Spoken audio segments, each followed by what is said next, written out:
어머니. 저는 결혼 안 할 거예요. 엄마처럼 살 바엔 차라리 혼자 살래요. 고모 같은 시누이 만나면 인생 망한다고 생각해요. 진짜예요. 나는 절대로 엄마처럼 안 살 거야. 절대로.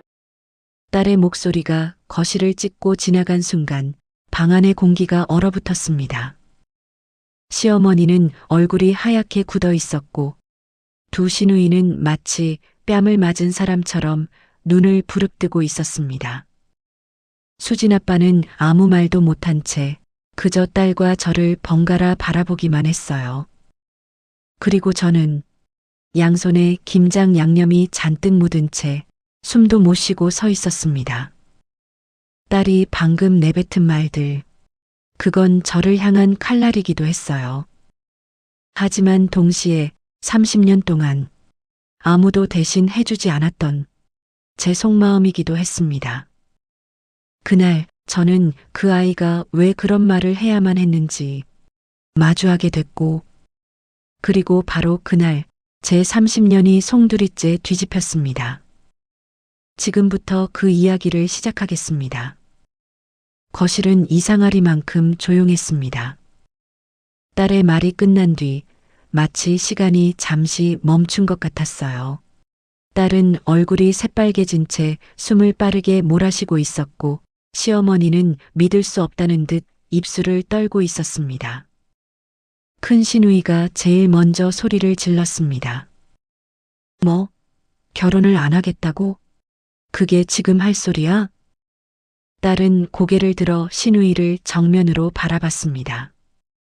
그 눈빛이 25살 청년의 눈빛이 아니었어요. 30년 동안 제가 한 번도 내지 못한 눈빛이었습니다. 네, 저 결혼 안 해요. 고모 같은 시누이 만나면 인생 망하죠. 엄마가 겪는 거 보고 배웠어요. 큰 시누이는 눈을 부릅뜨고 의자를 밀치며 일어났습니다. 야, 너 지금 누굴 상대로? 딸이 그 말을 잘랐습니다. 단단한 목소리였어요. 저요. 인생 전체가 걸린 문제라서요. 진짜예요. 고모처럼 말하는 시누이 만나느니 혼자가 훨씬 나아요. 작은 시누이가 콧웃음을 쳤습니다. 아이고, 세상 물정을 몰라도 너무 모르네. 결혼 안 하고 어떻게 살려고 그래. 평생 혼자 밥 먹고 혼자 늙고. 딸이 바로 받아쳤습니다. 작은 고모, 저는 혼자 밥 먹는 게 무섭지 않아요.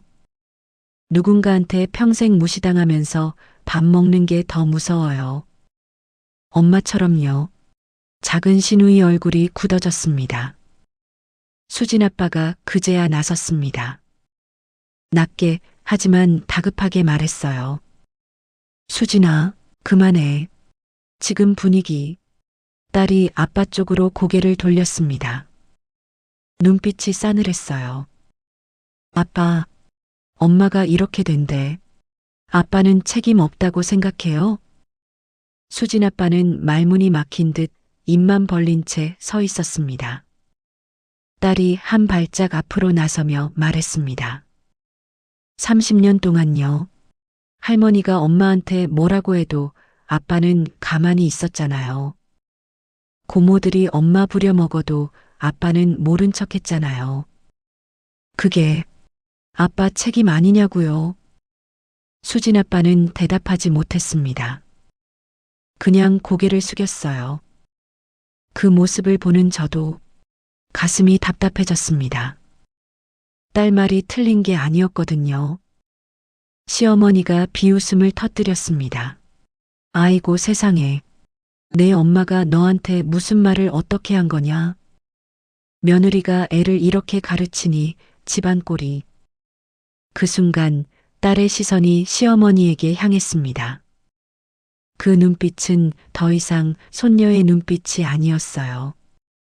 할머니, 엄마가 저한테 뭐라고 한 적 없어요. 한 번도요.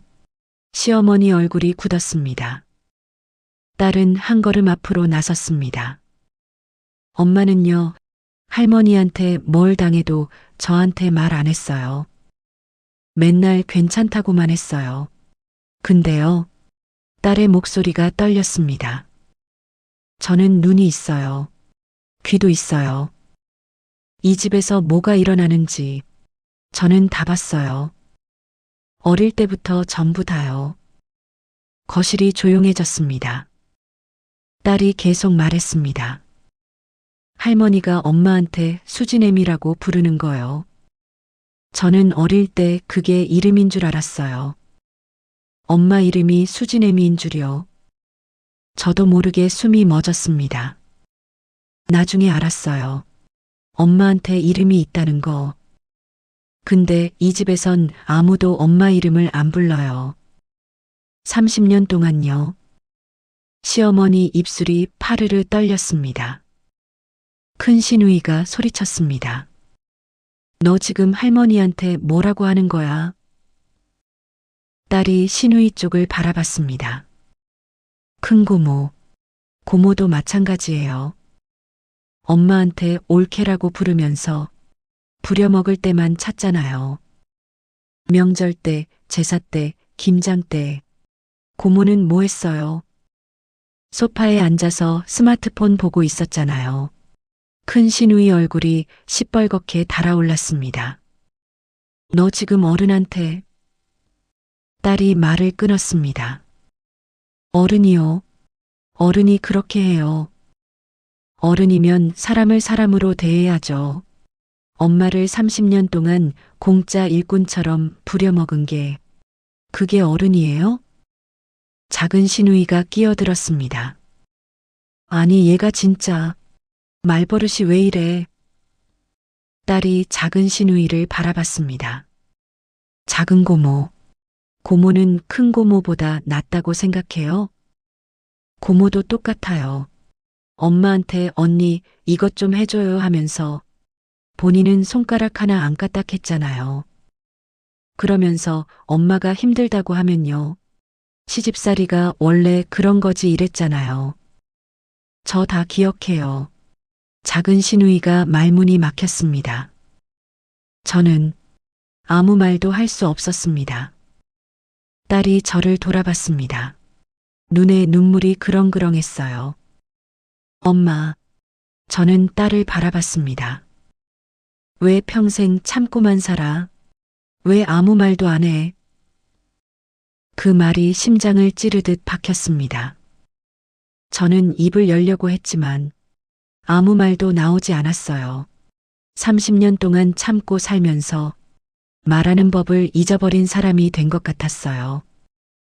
딸이 계속 말했습니다. 엄마 인생 언제까지 할머니나 고모들한테 내줄 거야? 언제까지? 저는 고개를 숙였습니다. 대답할 수 없었어요.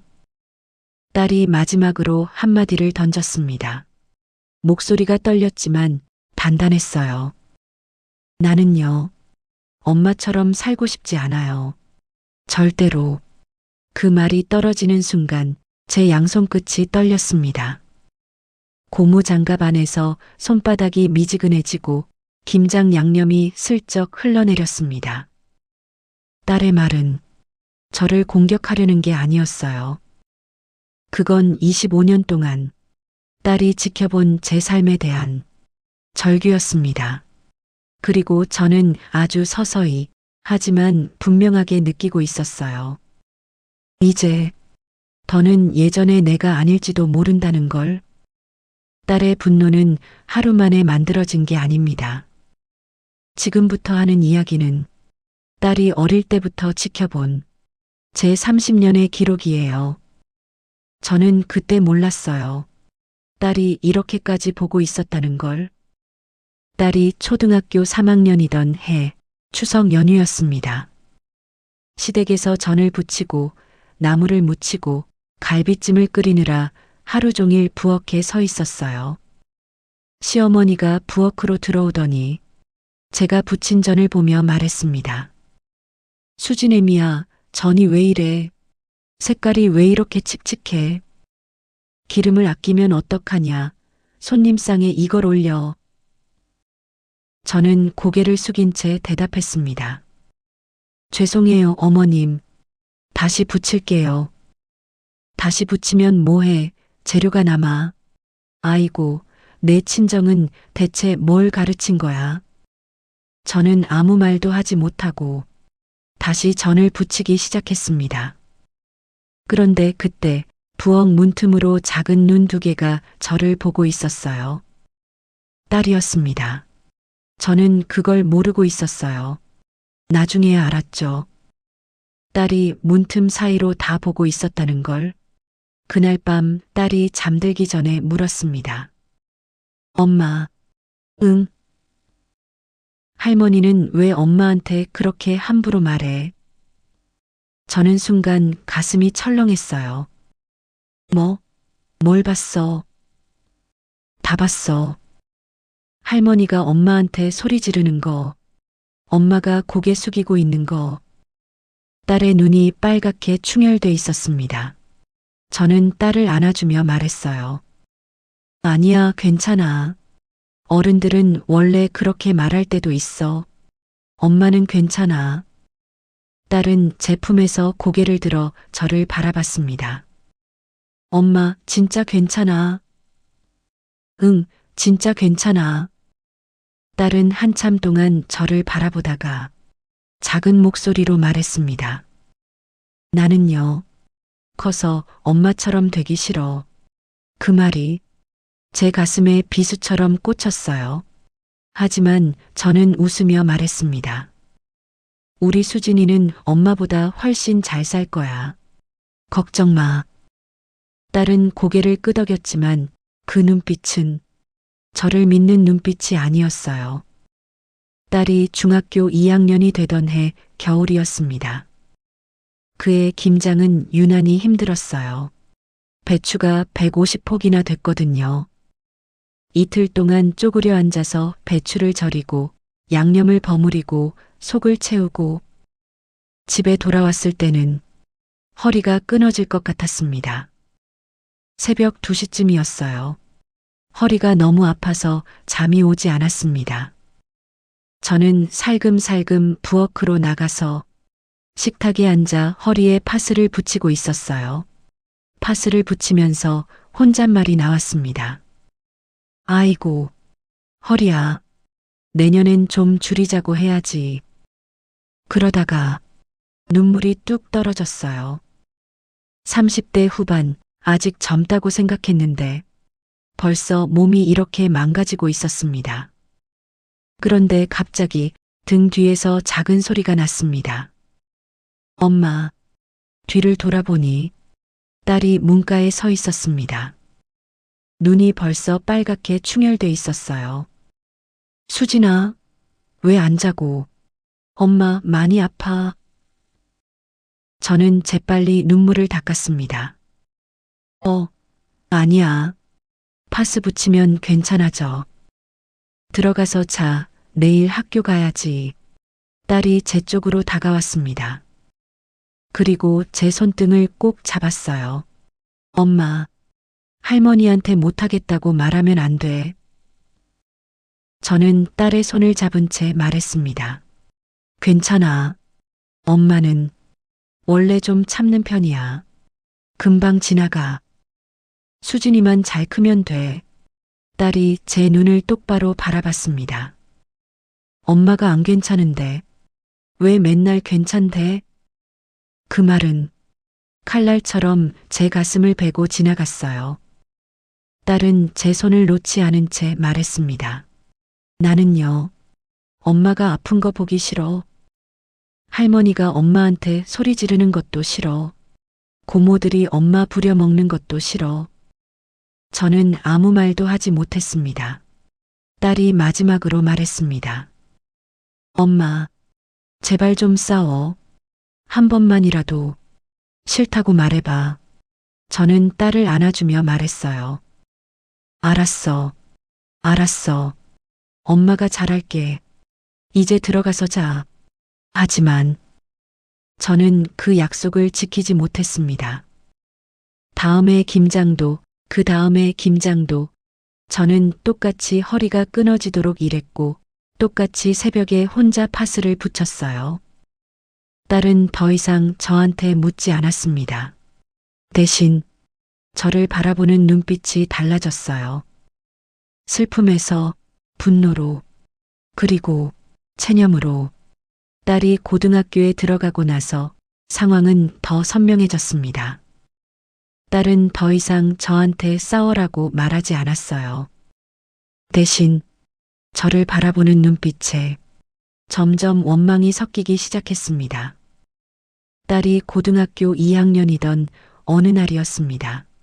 학교 앞 카페에서 친구들이랑 수다를 떨고 있었대요. 친구들은 이상형 이야기, 나중에 결혼하면 어떤 가정을 꾸리고 싶은지 웃으며 떠들어댔습니다. 나는 의사랑 결혼할 거야. 돈 많이 벌잖아. 나는 요리 잘하는 남자. 맨날 해먹어줬으면. 시어머니는 착한 분이셨으면 좋겠다. 시누이는 없는 게 베스트고. 친구들이 까르르 웃었습니다. 그런데 딸은 웃지 못했대요. 저녁에 집에 돌아온 딸이 신발을 벗으며 툴툴거렸습니다. 엄마, 애들 진짜 아무것도 모르고 떠들어.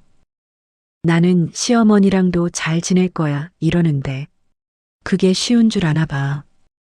저는 설거지를 하면서 웃으며 말했어요. 그래도 좋은 사람 만나면 잘 지낼 수도 있지. 딸이 저를 빤히 보더니 물었습니다. 엄마는 좋은 사람 만나서 결혼한 거야.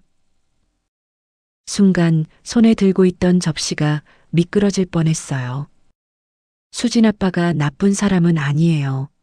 폭력을 휘두르거나 술을 마시거나 그런 사람은 아니었죠. 하지만 좋은 남편이었냐고 묻는다면 단번에 그렇다고 대답을 못하겠더라고요. 저는 대답을 피했습니다.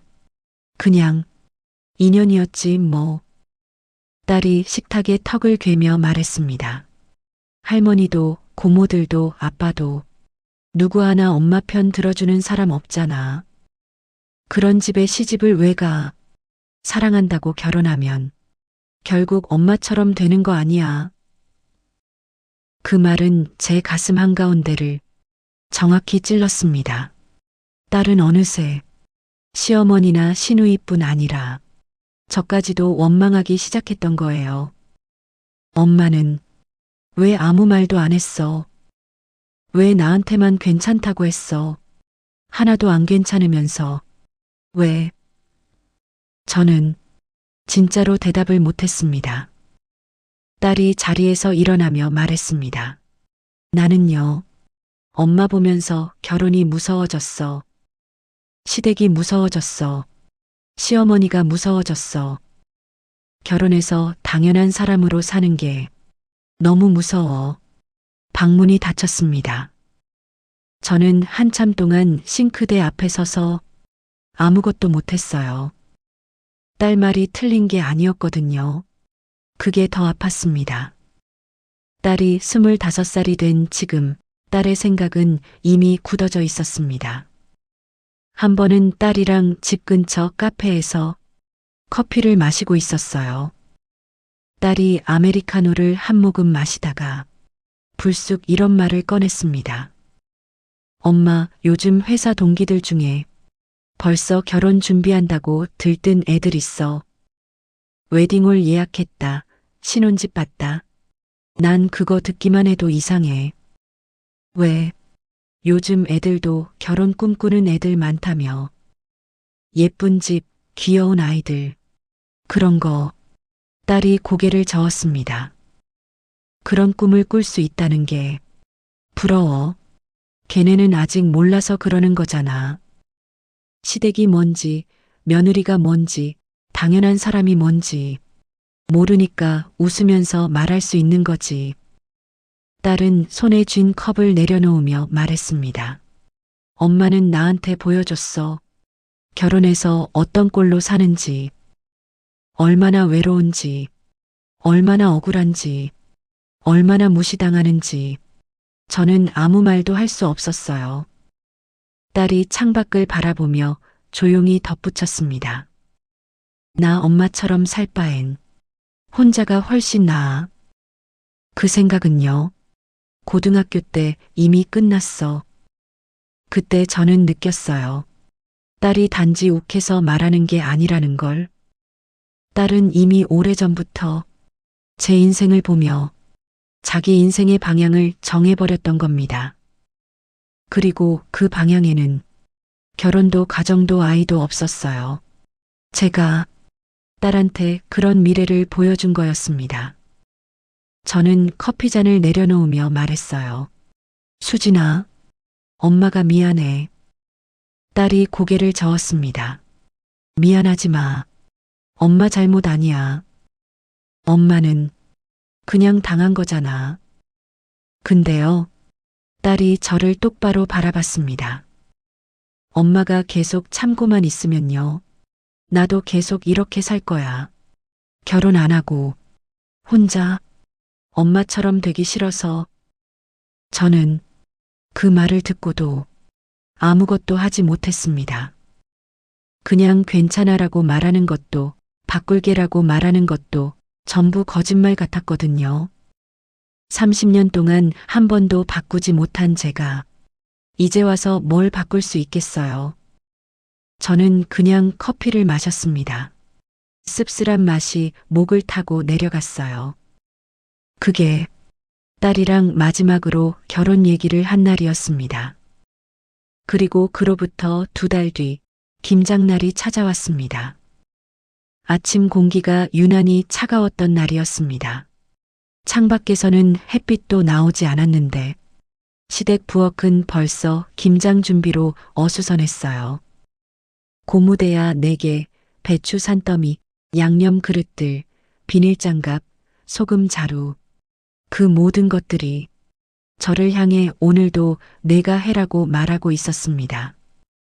결혼하고 나서 매번 똑같았어요. 명절이면 명절, 제사면 제사, 김장이면 김장. 저는 항상 가장 먼저 부엌에 서고 가장 늦게 부엌을 나왔습니다. 올해도 다르지 않을 거라는 걸 저는 이미 알고 있었어요. 시어머니가 부엌 앞에서 팔짱을 낀 채 말했습니다. 수진애미야, 뭐해? 배추 씻어야지. 올해는 작년보다 빨리 끝내야 한다. 큰 시누이도 거들었습니다. 옳게, 양념 준비는 아직 멀었지. 엄마 오늘 오후에 교회 가셔야 해. 절대 늦으면 안 돼. 작은 시누이는 제 손을 흘깃보며 중얼거렸습니다. 옳게 손이 벌써 트겠네. 로션이라도 좀 바르지 그랬어. 그 말투엔 걱정이 아니라 비아냥이 섞여 있었어요. 저는 아무 말 없이 앞치마를 두르고 배추를 씻기 시작했습니다. 또 시작이구나. 속으로 그렇게 생각하면서요. 수진 아빠가 거실에서 겉옷을 챙기고 있었습니다. 저는 부엌에서 그 모습을 봤어요. 어머님, 저 잠깐 회사 들렀다 올게요. 급하게 처리할 일이 있어서. 순간 부엌 공기가 조용해졌습니다. 시어머니가 별말 없이 고개를 끄덕였어요. 그래, 갔다 와. 점심 전엔 와야 한다. 네, 금방 올게요. 수진 아빠는 신발을 신으며 저와 눈을 마주치지 않으려 했습니다. 저는 알고 있었어요. 회사에 급한 일이 있는 게 아니라는 걸, 그냥 피하고 싶은 거라는 걸. 결혼하고 나서 매번 그랬거든요. 명절이면 회사 일, 제사면 급한 미팅, 김장이면 잠깐 들렀다 온다. 그렇게 도망치고 저는 혼자 남았습니다. 오늘도 마찬가지였어요. 딸이 밥을 먹다가 젓가락을 내려놓았습니다. 아빠, 오늘도 김장날인데 또 회사야. 수진 아빠는 대답을 피하려는 듯 딸의 눈을 보지도 않고 신발끈을 묶었습니다. 수진아, 진짜 급한 거야. 오후엔 꼭 올게. 딸이 콧웃음을 쳤습니다. 그 말 작년에도 했잖아. 재작년에도 했고, 결국 저녁 때 와서 밥만 먹었잖아. 수진 아빠는 아무 말 없이 문을 열고 나갔습니다. 문이 닫히자 딸이 작게 내뱉었습니다. 와, 진짜 영화처럼 반복되네. 이 집은 왜 맨날 이래? 저는 배추를 씻으면서 못 들은 척 했어요. 하지만 딸 말이 틀린 게 아니었습니다. 정말로 영화처럼 똑같은 장면이 매년 반복되고 있었거든요. 시어머니가 부엌으로 들어오며 말했습니다. 수진애미야, 배추 다 씻었어. 양념은 언제 버무릴 거야?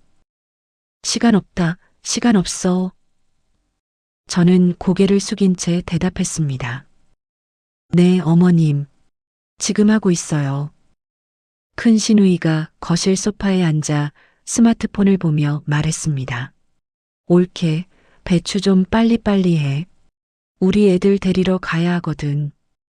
작은 시누이도 옆에 앉아 커피를 마시며 거들었습니다. 맞아, 옳게. 김장 끝나면 나도 친구 만나기로 했어. 오후 4시까지는 끝내야 해. 저는 아무 말도 하지 않았습니다. 결혼하고 나서 매번 이랬으니까요. 시어머니는 지시하고 시누이들은 소파에 앉아 있고 저는 혼자 부엌에서 일하고 그게 이 집의 당연한 모습이었습니다. 딸이 부엌으로 들어왔습니다. 엄마, 나도 도와줄게. 저는 고개를 저었어요. 괜찮아. 넌 거실에 있어. 손 다쳐. 엄마 혼자 하는 거 보기 싫어. 딸이 고무장갑을 집어들었습니다. 시어머니가 그 모습을 보며 말했습니다. 수진아, 넌 가만히 있어. 젊은 게 손버리면 어떡해. 내 엄마가 하면 돼. 딸이 시어머니를 똑바로 바라봤습니다. 할머니, 저희 엄마 혼자 하는 건가요? 올해도요. 거실이 조용해졌습니다. 큰 시누이가 소파에서 고개를 들었고 작은 시누이는 커피잔을 내려놓았습니다. 시어머니가 차갑게 대답했습니다. 그럼 누가 해?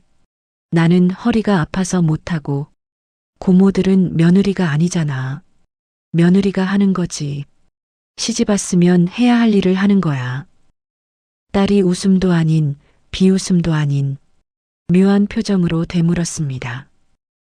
근데요, 왜 엄마는 계속 아픈데요? 왜 할머니는 엄마 아픈 건 안 보이세요? 공기가 얼어붙었습니다. 시어머니 얼굴이 굳었고 두 시누이는 동시에 딸을 노려봤습니다.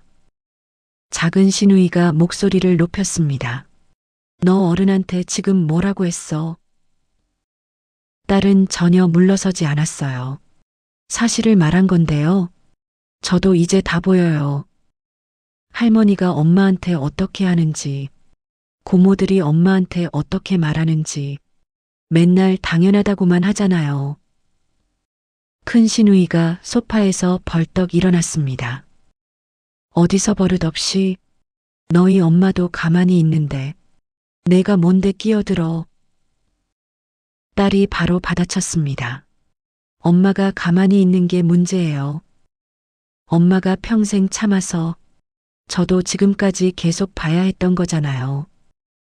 근데요, 이제는 제가 그냥 못하겠어요.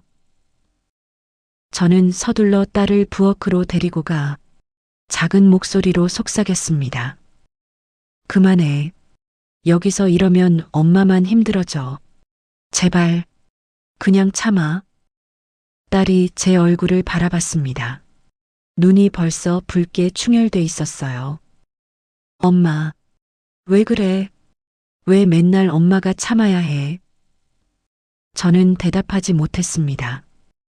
딸이 한 발짝 뒤로 물러서며 말했습니다. 나, 엄마가 이렇게 참는 게 진짜 싫어. 엄마는 왜 엄마 편을 안 들어? 왜 아무 말도 안 해? 저는 고개를 숙였습니다. 수진아, 제발. 오늘만 참아. 김장 끝나면 집에 가자. 응. 딸이 저를 빤히 바라봤습니다. 그 눈빛에는 슬픔과 분노와 원망이 섞여 있었어요. 엄마가 계속 참고 있으면요. 나까지 미치겠어. 딸은 그 말을 남기고 방으로 들어가 버렸습니다. 딸이 방으로 들어간 직후 시어머니의 목소리가 쏟아졌습니다. 저 계집애 버릇 좀 고쳐야겠어. 어디서 어른들한테 입을 털어. 수진애미, 내가 저렇게 키워서 문제라니까. 집에서 대체 무슨 말을 했길래 애가 저 모양이야. 그 말이 제 등 뒤에서 폭탄처럼 터졌습니다. 내가 애를 그렇게 키웠다고. 딸이 다 보고 컸다는 말을 왜 문제로만 보지?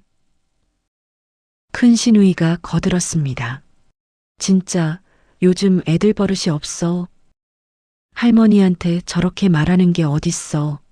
옳게 나중에 딱 잡아야 해. 작은 시누이도 한마디 했습니다.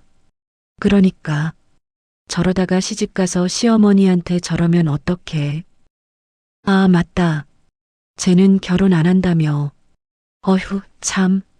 두 시누이가 킥킥거렸습니다. 저는 배추를 씻으면서 손끝이 부들부들 떨리는 걸 느꼈어요. 딸의 말이 머릿속에서 계속 울렸습니다. 엄마는 왜 아무 말도 안 해? 그때부터였어요. 눈앞에 있는 배추, 고무대야, 손에 묻은 양념, 그리고 시어머니의 말투까지 모든 게 다르게 보이기 시작했습니다. 30년 동안 나는 뭘 한 거지? 그 생각이 머릿속을 가득 채웠습니다. 김장은 계속되고 있었습니다. 배추는 아직도 산더미처럼 쌓여 있었고 양념 냄새는 점점 더 진해졌어요. 딸이 방으로 들어가고 난 뒤에도 시어머니와 시누이들은 계속 저한테 이것저것 시켰습니다. 저는 아무 말 없이 배추를 버무렸어요. 손끝이 얼얼했습니다. 고무 장갑 안으로 양념이 스며들어서 손가락 사이가 따가웠어요. 하지만 더 따가운 건 가슴속이었습니다. 한참이 지났을 때 딸 방문이 다시 열렸습니다. 딸이 거실로 나왔어요. 시어머니가 인상을 찌푸렸습니다. 뭐야, 또 나왔어. 방에서 반성하고 있으라니까. 딸이 시어머니를 똑바로 바라봤습니다. 할머니, 저는 반성할 게 없어요. 사실을 말한 건데요. 큰 시누이가 소리쳤습니다. 아, 아직도 정신 못 차렸어. 딸이 시누이를 바라봤습니다. 큰 고모. 고모는 30년 동안 엄마한테 고마웠던 적 있어요? 명절마다, 제사마다, 김장마다. 엄마가 다 했잖아요. 근데 고모는 한 번이라도 고마워라고 한 적 있어요? 큰 시누이가 말문이 막혔습니다. 딸이 작은 시누이도 바라봤습니다. 작은 고모도요. 엄마가 뭘 해도 당연하게 생각하잖아요. 옳게가 하는 거지. 시집 왔으면 당연하지. 30년 동안 맨날 그랬잖아요. 작은 시누이도 입을 다물었습니다. 시어머니가 목소리를 높였습니다. 이 버릇 없는 것이 며느리가 해야 할 일을 하는 건데. 딸이 시어머니를 바라봤습니다. 할머니, 엄마가 해야 할 일이요? 그럼 할머니는 뭘 하셨어요? 고모들은 뭘 했어요? 아빠는요? 거실이 조용해졌습니다. 저는 서둘러 딸에게 다가갔습니다. 수진아, 그만해. 여기서 이러면 엄마만 힘들어져. 딸이 저를 바라봤습니다. 눈이 벌써 붉게 충혈돼 있었어요. 저는 딸의 손을 잡고 부엌 안쪽으로 데려갔습니다. 수진아, 제발. 오늘만 참아. 김장 끝나면 집에 가자. 딸이 고개를 저었습니다. 엄마, 그 말. 작년에도 했어. 재작년에도 했어. 10년 전에도 했어. 저는 아무 말도 할 수 없었어요. 딸 말이 맞았거든요. 딸이 제 손을 꼭 잡았습니다. 엄마, 딸의 목소리가 떨렸어요. 엄마, 괜찮지 않잖아.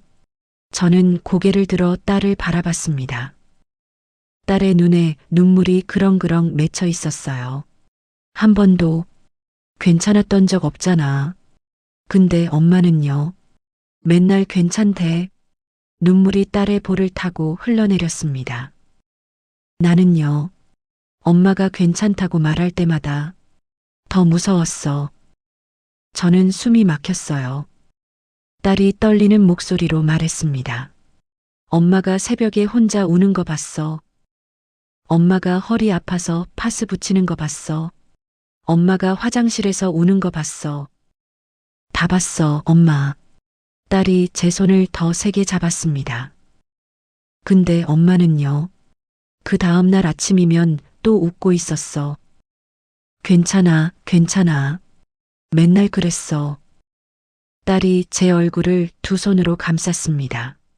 엄마, 나는요. 엄마 웃는 얼굴이 제일 무서웠어. 엄마가 웃으면, 아, 또 참는구나. 그 생각밖에 안 들었어. 저는 눈물을 참을 수 없었어요. 딸이 말했습니다. 나는요, 엄마처럼 살고 싶지 않아. 그 말이 제 심장을 찔렀습니다. 하지만 이번엔 달랐어요. 딸의 목소리는 분노가 아니었습니다. 슬픔이었어요. 걱정이었어요. 그리고 사랑이었어요. 딸이 떨리는 목소리로 말했습니다. 나는요, 엄마가 행복했으면 좋겠어. 단 하루라도 진짜로 괜찮은 날이 있었으면 좋겠어. 저는 딸을 끌어안았습니다. 딸이 제 품에서 울었습니다. 엄마, 제발 괜찮은 척 그만해. 한참을 울고 나서 딸이 고개를 들었습니다. 엄마, 나는요. 엄마가 싫다고 말하는 거 한 번 보고 싶어? 딱 한 번만. 딸이 눈물을 닦으며 말했습니다. 엄마가 한 번만, 나도 사람이야. 라고 말하면요. 그러면 나도 결혼이 덜 무서울 것 같아. 저는 딸을 바라보며 가슴속에서 무언가가 끓어오르는 걸 느꼈어요. 30년 동안 참아왔던 것들, 30년 동안 삼켜왔던 말들, 그 모든 것들이 지금 터지려 하고 있었습니다. 그때 시어머니 목소리가 들려왔습니다. 수진애미야, 뭐해? 배추가 마르겠다. 빨리 나와. 저는 딸을 바라봤습니다. 딸도 저를 바라보고 있었어요. 딸이 작은 목소리로 말했습니다. 엄마, 오늘은 어떻게 할 거야? 저는 대답하지 않았습니다. 대신 고무장갑을 벗었어요. 그리고 천천히 부엌 밖으로 걸어나갔습니다. 고무장갑은 이미 벗어서 싱크대 위에 놓고 왔어요. 손에는 아직 김장 양념이 묻어 있었고 앞치마는 빨갛게 얼룩져 있었습니다. 시어머니가 저를 보자마자 소리쳤습니다. 아이고, 이제 나오나? 배추가 다 마르겠다. 빨리 안 해. 저는 대답하지 않았습니다. 그냥 서 있었어요. 시어머니가 목소리를 높였습니다. 수진애미, 귀 안 들려. 그 순간 제 안에서 무언가가 툭 끊어졌습니다. 저는 입을 열었습니다. 싫어요. 시어머니 얼굴이 굳었습니다. 뭐? 싫다고요. 저 오늘 더 이상 못하겠어요. 거실이 조용해졌습니다. 큰 시누이가 소파에서 벌떡 일어났습니다. 옳게 지금 뭐라고 했어? 저는 큰 시누이를 바라봤습니다. 싫다고요. 30년 동안 한 번도 못한 말이에요. 시어머니가 소리쳤습니다. 아, 30년 동안 잘하더니 갑자기 왜 이래? 저는 시어머니를 똑바로 바라봤습니다. 30년 동안요. 저는 이 집에서 당연한 사람이었어요. 당연히 일하고, 당연히 참고, 당연히 욕먹고. 근데요, 저는 한 번도 당연하다고 생각한 적 없어요. 시어머니가 비웃었습니다. 그래서 지금 30년치 한풀 거야. 저는 고개를 끄덕였습니다. 네, 오늘 다 풀 거예요. 시어머니 얼굴이 시뻘겋게 달아올랐습니다. 그럼 김장은 누가 해? 배추가 저기 산더미인데. 저는 대답했습니다. 어머님이 하세요. 시어머니가 멈칫했습니다. 뭐라고? 어머님이 하세요. 아니면 큰아가씨가 하시든지, 작은아가씨가 하시든지. 저는요, 오늘 안 해요.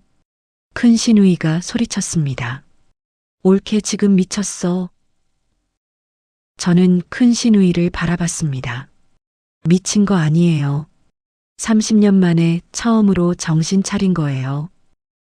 시어머니가 부엌으로 성큼성큼 걸어갔습니다. 그리고 김치통 하나를 들고 나왔어요. 아, 이거 내가 안 하면 누가 해? 당장 받아. 시어머니가 김치통을 제 앞에 내밀었습니다. 저는 김치통을 바라봤습니다. 30년 동안 저는 저 김치통을 수백 번 들었어요. 손이 트고 허리가 아프고 울면서도 들었어요. 하지만 오늘은 저는 김치통에서 배추를 두 손 가득 집어들었습니다. 시어머니가 눈을 크게 떴습니다. 아, 뭐 하는 거야? 저는 배추를 들어 올렸습니다. 그리고 바닥에 내던졌습니다. 퍽! 빨간 양념이 사방으로 튀었습니다. 시어머니가 비명을 질렀습니다. 아, 인연이 미쳤어. 저는 시어머니를 똑바로 바라보며 말했습니다. 어머님, 저도요. 사람이에요. 목소리가 떨렸지만 또렷하게 말했습니다.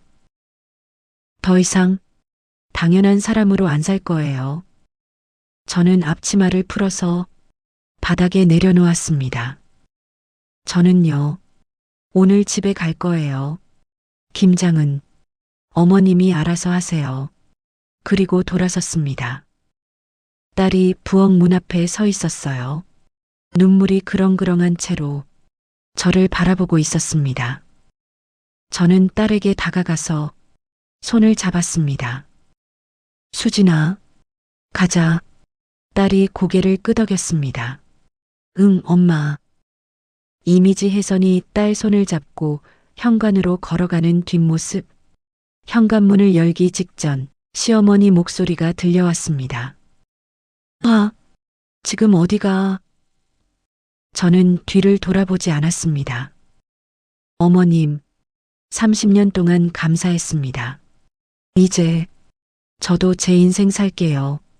문이 닫혔습니다. 시댁 현관문을 나서자마자 차가운 바람이 얼굴을 때렸습니다. 딸이 제 손을 꼭 잡았어요. 엄마, 괜찮아? 응, 괜찮아. 이번엔 거짓말이 아니었습니다.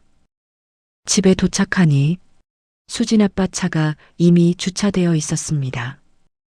현관문을 열자마자 수진 아빠가 거실에 서 있었어요. 여보, 어머니한테 연락받았어. 무슨 일이야? 저는 신발을 벗으며 대답했습니다. 싫다고 말한 거예요. 수진 아빠가 한숨을 쉬었습니다. 여보, 어머니가 원래 그러시잖아. 좀 참으면. 저는 수진 아빠를 바라봤습니다. 당신도 30년 동안 그 말만 했어요. 참아, 참아, 참아.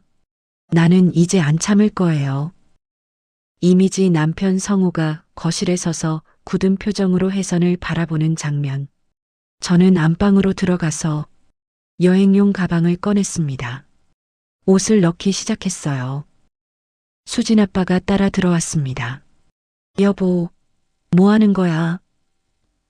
나 오늘 나갈 거예요. 수진 아빠가 제 팔을 잡았습니다. 여보, 제발. 다시 생각해봐. 저는 팔을 뿌리쳤습니다. 당신은 한 번도 내 편이 아니었어요. 명절 때도, 제사 때도, 김장 때도 항상 도망갔잖아요. 수진 아빠가 아무 말도 못했습니다. 현관에서 신발을 신는데 딸이 가방을 들고 나왔습니다. 엄마, 나도 갈게. 수진아, 넌 여기 있어. 딸이 고개를 저었습니다. 싫어. 엄마 혼자 두기 싫어. 저는 딸을 바라봤습니다. 눈물이 차올랐어요. 딸이 제 손을 잡았습니다. 엄마, 가자. 그래, 가자. 현관문을 열기 전 수진 아빠가 말했습니다. 여보, 미안해. 저는 뒤를 돌아보지 않았습니다. 그 말은요, 30년 전에 들었어야 했어요. 문이 닫혔습니다. 모텔에서 일주일을 보냈습니다. 돈이 빠르게 줄어들고 있었어요. 일을 찾아야 해. 딸이 핸드폰을 보여줬습니다. 반찬가게 직원 구함, 경력 무관, 성실한 분. 저는 연락을 해봤어요. 다음 날 면접을 보러 갔습니다. 작은 가게였어요. 간판에는 정든 반찬이라고 적혀 있었습니다. 60대 후반쯤 되어 보이는 사장님이 카운터에 서 계셨어요. 이것저것 물어보시더니 제 손을 한번 보셨습니다. 손이 많이 트셨네요. 네. 김장을 많이 해서요. 사장님이 웃으셨습니다. 이 손이면 충분해요. 내일부터 나오세요. 첫 출근 날, 사장님이 앞치마를 건네주셨습니다. 시댁에서 입던 앞치마와 비슷했어요. 하지만 느낌이 달랐습니다. 내가 선택해서 입는 거였어요. 점심시간쯤 손님이 몰렸습니다. 저는 허둥지둥 반찬을 담았습니다. 그런데 그만, 쨍그랑 바닥에 반찬이 쏟아졌습니다. 얼굴이 빨갛게 달아올랐어요. 손님들이 쳐다보고 있었습니다. 사장님이 다가오셨어요. 걸레를 들고 계셨습니다. 괜찮아요. 같이 치워요. 저는 눈물을 꾹 참으며 바닥을 닦았습니다. 시댁에서는 실수하면 욕을 먹었어요. 하지만 여기서는 괜찮다는 말을 들었습니다. 처음이었어요. 반찬 가게에서 일한 지 한 달이 지났습니다. 이제 허둥대지 않았어요. 몸이 기억하기 시작했습니다. 어느 날 오후 단골 할머니가 들어오셨습니다. 저는 반찬을 정성껏 담아드렸어요. 잡채를 조금 더 넉넉히 넣었습니다. 할머니가 봉투를 받으시더니 저를 바라보셨습니다. 여기 언니 손이 참 야무져. 정성이 있어. 저는 아무 말도 못했습니다. 야무지다. 정성이 있다. 30년 동안 한 번도 못 들은 말이었어요. 할머니가 나가시고 사장님이 다가오셨습니다. 그 할머니 맨날 자기 칭찬하시더라. 저는 눈물이 났어요. 시댁에서는요, 아무리 열심히 해도 인정받은 적이 없었습니다. 하지만 오늘 처음으로 들었어요. 잘한다는 말. 퇴근 후 거울을 바라봤습니다. 주름이 늘었고 손은 거칠었어요. 하지만 눈빛이 달라져 있었습니다. 나도 할 수 있구나. 반찬 가게에서 일한 지 2달이 지났습니다. 이제 단골 손님 얼굴도 외우고 누가 어떤 반찬을 좋아하는지도 알았어요. 일이 손에 익었습니다. 어느 날 오후 가게 문이 열렸습니다. 저는 고개를 들었어요. 그리고 멈췄습니다. 큰 신우이였습니다. 심장이 쿵 내려앉았어요. 어떻게 여길? 큰 신우이가 가게 안을 둘러봤습니다. 저를 발견하고는 코웃음을 쳤어요. 여기서 이러고 있었어? 저는 대답하지 않았습니다. 큰 시누이가 다가왔어요. 옳게, 이제 됐으면 집에 가. 어머니가 속상해 하셔. 저는 큰 시누이를 바라봤습니다. 예전 같았으면 고개를 숙였을 거예요. 하지만 지금은 달랐습니다. 저 안 갈 거예요. 큰 시누이 얼굴이 굳었습니다. 뭐? 저 여기서 잘 살고 있어요. 돌아갈 생각 없어요. 큰 시누이가 뭐라고 더 말하려는데 사장님이 다가오셨습니다. 손님, 반찬 사러 오신 거 아니면 나가주세요. 우리 직원 일해야 해요. 큰 시누이가 사장님을 노려봤습니다. 하지만 사장님은 눈 하나 깜짝 안 하셨어요. 큰 시누이는 결국 돌아서 나갔습니다.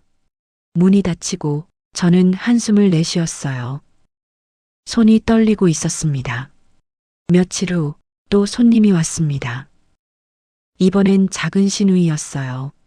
저는 몸이 굳었습니다. 또 뭐라고 하려고. 그런데 작은 시누이 표정이 이상했어요. 화난 얼굴이 아니었습니다. 작은 시누이가 조용히 다가왔어요. 그리고 봉투 하나를 내밀었습니다. 이거 올케 거야. 저는 봉투를 받았습니다. 열어보니 현금이 들어 있었어요. 이게 뭐예요? 작은 시누이가 고개를 숙였습니다. 그동안 올케한테 못되게 굴어서 미안해. 나도 사실은 알고 있었어. 올케가 얼마나 힘들었는지. 저는 말문이 막혔습니다. 작은 시누이가 계속 말했어요. 언니랑 어머니는 아직 몰라. 근데 나는 올케 편이야. 이거 생활비에 보태. 저는 작은 시누이를 바라봤습니다. 눈물이 차올랐어요. 30년 동안 시누이들한테 따뜻한 말 한마디 못 들었는데 고마워요. 작은 시누이가 고개를 끄덕였습니다. 올케 잘 살아. 내가 응원할게. 작은 시누이가 돌아서 나갔습니다. 저는 한참 동안 봉투를 들고 서 있었어요. 세상에 이런 일도 있구나. 예상 못한 곳에서 예상 못한 사람이 손을 내밀어줬습니다. 반찬 가게 일이 익숙해질 무렵 처음으로 위기가 찾아왔습니다. 어느 날 오후 한 여자 손님이 가게로 들어왔어요. 얼굴이 잔뜩 굳어 있었습니다. 손에는 반찬통을 들고 있었어요. 손님이 반찬통을 카운터에 탁 내려놓았습니다. 이거 어제 산 건데 맛이 이상해요. 환불해 주세요. 저는 반찬통을 열어봤습니다. 잡채였어요. 냄새를 맡아봤습니다. 이상한 냄새는 없었어요. 손님, 죄송한데 어떻게 이상하셨어요? 맛이 없다니까요. 이런 거 팔면 안 되는 거 아니에요. 손님 목소리가 점점 커졌습니다. 다른 손님들이 쳐다보기 시작했어요. 얼굴이 화끈거렸습니다. 그때 사장님이 주방에서 나오셨습니다. 상황을 보시더니 조용히 다가오셨어요. 사장님이 반찬통을 살펴보셨습니다. 그리고 손님에게 말씀하셨어요. 손님, 죄송합니다. 환불해 드릴게요. 손님은 환불을 받고 나갔습니다. 문이 닫히고 저는 고개를 숙였어요. 사장님, 죄송합니다. 제가 담은 건데. 사장님이 고개를 저으셨습니다. 혜선 씨 잘못 아니에요. 저 손님 원래 유명해요. 맨날 클레임 걸어서 환불 받아가는 사람이야. 저는 고개를 들었습니다. 네. 반찬 맛 문제 아니에요. 혜선 씨가 만든 잡채 다른 손님들 다 맛있다고 해요. 신경 쓰지 마요. 저는 한숨을 내쉬었습니다. 마음이 좀 놓였어요. 하지만 그날 밤 잠이 오지 않았습니다. 내가 뭘 잘못한 걸까? 더 잘할 수 있었을까? 자꾸 그 생각이 났어요. 시댁에서 30년 동안 들었던 말이 떠올랐습니다. 넌 뭘 해도 안 돼. 그것도 못하냐? 그 목소리가 머릿속에서 맴돌았어요. 다음 날 아침, 저는 평소보다 일찍 가게에 나갔습니다. 주방에 들어가서 잡채 재료를 꺼냈어요. 어제보다 더 정성껏 만들었습니다. 당면을 삶고 야채를 볶고 간을 맞췄어요. 한 젓가락 먹어봤습니다. 맛있었어요. 나는 할 수 있어. 스스로에게 말했습니다. 점심시간 단골 할머니가 오셨습니다. 언니, 오늘 잡채 있어? 네, 할머니. 있어요. 저는 잡채를 담아드렸습니다. 할머니가 한 젓가락 드셔보시더니 웃으셨어요. 역시 맛있네. 여기 잡채가 제일이야. 저는 웃었습니다. 진심으로 웃은 건 오랜만이었어요. 나는 할 수 있어. 이제는 믿을 수 있었습니다. 반찬 가게에서 일한 지 석 달이 지났습니다. 이제 완전히 자리를 잡았어요. 단골 손님도 늘었고 사장님도 저를 믿고 맡겨주셨습니다. 딸과 함께 작은 원룸을 구했어요. 모텔보다 좁았지만 우리만의 공간이 생겼습니다. 어느 날 저녁 가게 문을 닫고 있는데 누군가 문 앞에 서 있었습니다. 고개를 들었어요. 시어머니였습니다. 심장이 멈추는 것 같았어요. 30년 동안 저를 힘들게 했던 사람. 그 사람이 거기 서 있었습니다. 시어머니는 예전과 달라 보였어요. 얼굴이 많이 수척해져 있었습니다. 어깨도 축 처져 있었어요. 한참 동안 아무 말 없이 서로를 바라봤습니다. 시어머니가 먼저 입을 열었어요. 목소리가 작았습니다. 예전에 소리 지르던 그 목소리가 아니었어요. 밥은 먹고 다니냐? 저는 대답하지 않았습니다. 시어머니가 고개를 숙였어요. 나도 안다. 내가 너한테 못되게 굴었다는 거. 저는 여전히 아무 말도 하지 않았습니다. 시어머니가 계속 말했어요. 내가 나간 뒤로 김장도 엉망이었고 명절도 엉망이었어. 그제야 알았다. 내가 얼마나 고생했는지. 저는 시어머니를 바라봤습니다. 30년 동안 듣고 싶었던 말이었어요. 하지만 막상 들으니까 눈물이 나지 않았습니다. 그냥 담담했어요. 이미 많이 울었으니까요. 시어머니가 뭔가를 꺼냈습니다. 작은 봉투였어요. 이거 받아라. 용돈이다. 저는 고개를 저었습니다. 필요 없어요. 저 지금 잘 벌고 있어요. 시어머니가 멈칫했어요. 저는 말했습니다. 어머니, 저는요, 이제 제 힘으로 살고 있어요. 누가 시켜서가 아니라 제가 선택해서 일하고 있어요. 그게 얼마나 좋은지 몰라요. 시어머니가 아무 말도 못했습니다. 한참 후 시어머니가 고개를 들었어요. 눈이 빨갛게 충혈되어 있었습니다. 그리고 말했어요. 혜선아. 저는 멈췄습니다. 30년 만에 처음 듣는 제 이름이었어요. 시어머니가 다시 말했습니다. 혜선아. 미안하다. 목소리가 떨리고 있었어요. 저는 한참 동안 서 있었습니다. 가슴 어딘가가 뭉클했어요. 용서가 되는 건지 안 되는 건지 저도 잘 몰랐습니다. 하지만 30년 만에 제 이름을 들었어요. 그것만으로도 뭔가가 풀리는 느낌이었습니다. 저는 시어머니에게 말했어요. 어머니, 저 이제 갈게요. 건강하세요. 그리고 가게 문을 잠그고 돌아섰습니다. 시어머니가 뒤에서 말했어요. 혜선아, 잘 살아라. 저는 뒤를 돌아보지 않았습니다. 대신 손을 살짝 들어 인사했어요. 발걸음이 가벼웠습니다. 어느 날 저녁 딸과 함께 저녁을 먹고 있었습니다. 반찬 가게에서 가져온 반찬들이 놓여 있었어요. 딸이 밥을 먹다가 물었습니다. 엄마 이름 무슨 뜻이야? 저는 젓가락을 멈췄어요. 갑자기 왜? 그냥 궁금해서. 저는 잠시 생각했습니다. 제 이름, 오랫동안 잊고 살았던 이름이었어요. 시댁에서는 30년 동안 수지내미, 올케로만 불렸습니다. 제 이름을 부르는 사람이 없었어요. 저도 제 이름을 잊고 살았습니다. 저는 천천히 말했어요. 혜선, 밝을 해, 착할 선. 밝고 착하게 살라고 외할머니가 지어주셨어. 딸이 고개를 끄덕였습니다. 예쁘다. 저는 웃었어요. 그래. 딸이 저를 바라봤습니다. 눈이 촉촉했어요. 엄마, 진짜 그렇게 살았네. 저는 멈췄습니다. 뭐? 딸이 말했어요. 밝고 착하게.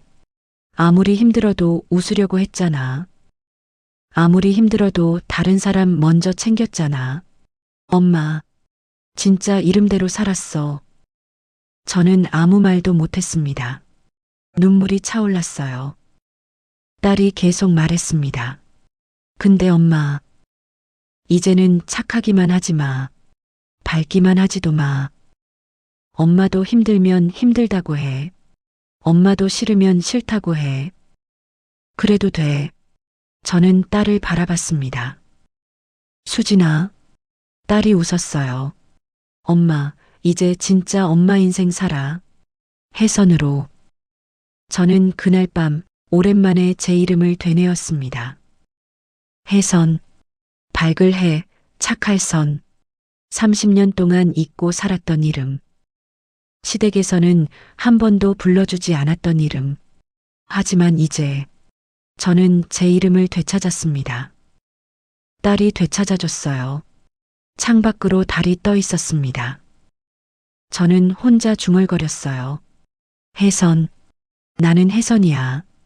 처음으로 제 이름이 예쁘게 느껴졌습니다. 6달이 지났습니다. 계절이 바뀌었어요. 겨울이 가고 봄이 왔습니다. 어느 날 저녁 퇴근하고 집에 오니 딸이 거울 앞에 서 있었습니다.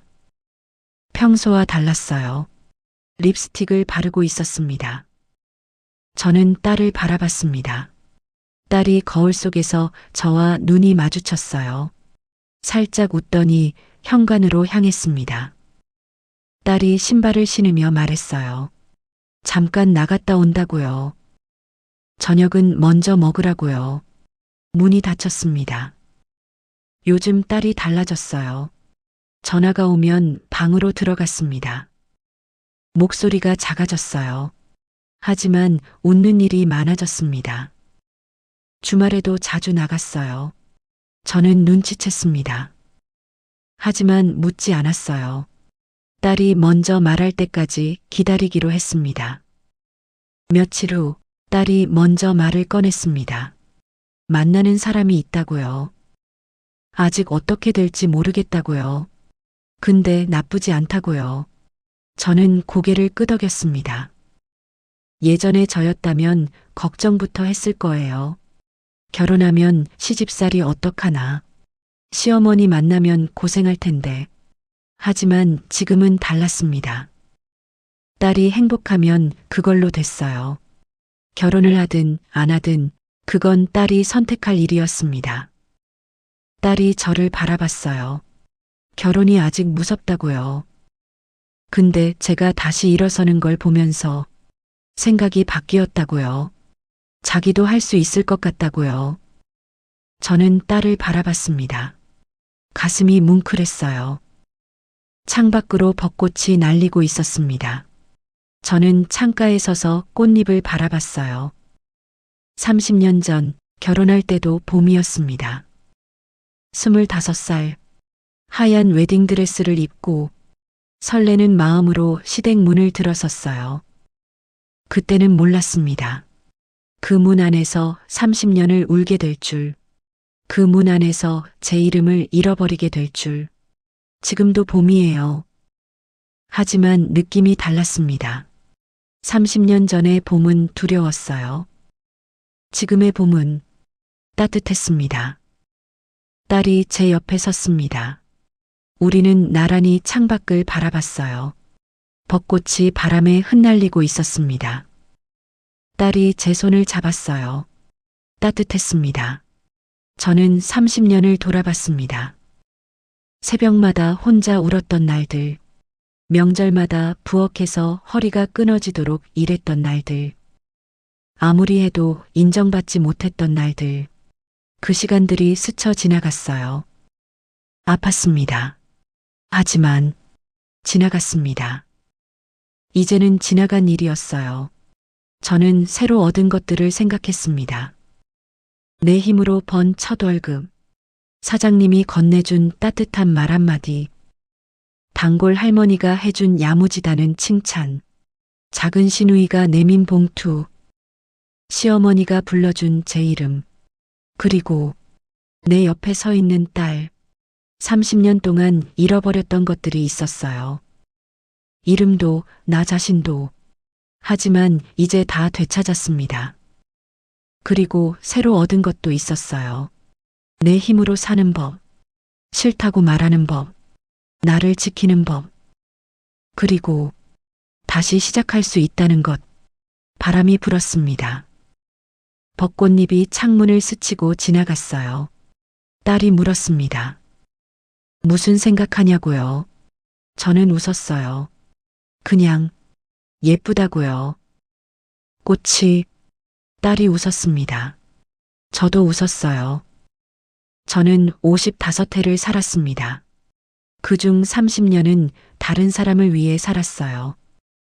시어머니를 위해, 남편을 위해, 시누이들을 위해. 항상 내라고 말했습니다. 항상 참았어요. 항상 웃었습니다. 진짜 웃음이 아니었는데도요. 하지만 이제는 달라요. 저는 이제 저를 위해 살 거예요. 처음으로. 55세 처음으로. 늦었다고요? 아니에요. 늦지 않았어요. 언제든 다시 시작할 수 있어요. 저처럼요. 창밖에 벚꽃이 흩날렸습니다. 꽃잎이 바람을 타고 멀리 날아갔어요. 저는 그 꽃잎을 바라봤습니다. 30년 동안 갇혀있던 제가 이제 저 꽃잎처럼 날아가는 것 같았어요. 자유롭게, 가볍게 제 이름을 달고. 해선, 밝을 해, 착할 선. 밝고 착하게 살라고 외할머니가 지어주신 이름. 저는 이제 그 이름대로 살 거예요. 하지만 이번에는요. 밝기만 하지 않을 거예요. 착하기만 하지도 않을 거예요. 힘들면 힘들다고 말할 거예요. 싫으면 싫다고 말할 거예요. 그리고 행복하면 행복하다고 말할 거예요. 딸이 제 어깨에 기대왔습니다. 따뜻했어요. 저는 딸의 머리를 쓰다듬었습니다. 창밖으로 봄바람이 불어왔어요. 벚꽃 향기가 났습니다. 새로운 계절이 왔어요. 새로운 시작이었습니다. 저는 작게 웃었어요. 이제 괜찮을 것 같았습니다. 진짜로요.